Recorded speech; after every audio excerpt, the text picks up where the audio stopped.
Well, hello again. Today is December 17th, and we, as usual here, are continuing our journey on the Via Advent, our exploration of the story of the coming of the Christ child, poetically told through the words of Shawn Small. And today is day 21, and the chapter is entitled 3 Months.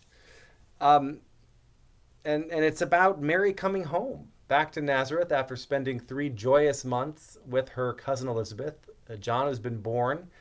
Elizabeth, and Mary have celebrated and shared this intimate understanding of what God is doing in their lives.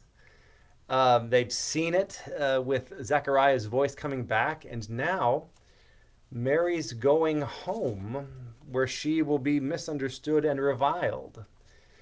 And, I appreciate this. I'd never thought about it before. I mean, I guess esoterically I did, but it would be a scandal even in recent times of a young woman getting pregnant out of wedlock. Imagine it in this day and age. It was not only a scandal; it could have cost her life. But the ridicule and the rumors and the shame. I can't imagine having to walk into that knowing that she'd done nothing wrong, um, and that all she had to rely on was God's promise. Um, so I find that this description of that a unique tension, and that as excited as she is, she knows that she has uh, a scar, a wound, a scarlet letter, if you will, that will follow her entire life. It's not only once Jesus is resurrected, and a certain few, the followers of the faithful, understand what truly is going on here. So Mary is claiming a burden that will last her a lifetime. And then I think it's a little corny, the Mary Joseph love story, but again, why not? Let's think a little differently.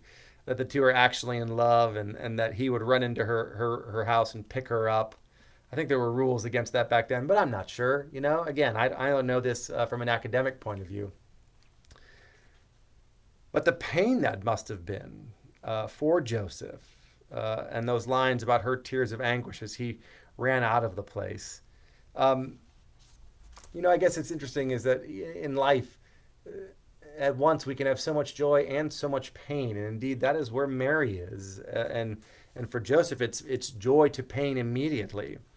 Um, you and I know the story ends well, but at this moment it is tricky for Mary and confusing for Joseph.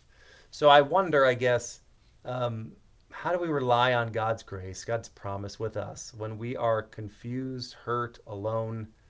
How do we remain strong in the midst of the shame and ridicule that the world may give us, independent of anything we've ever done or said?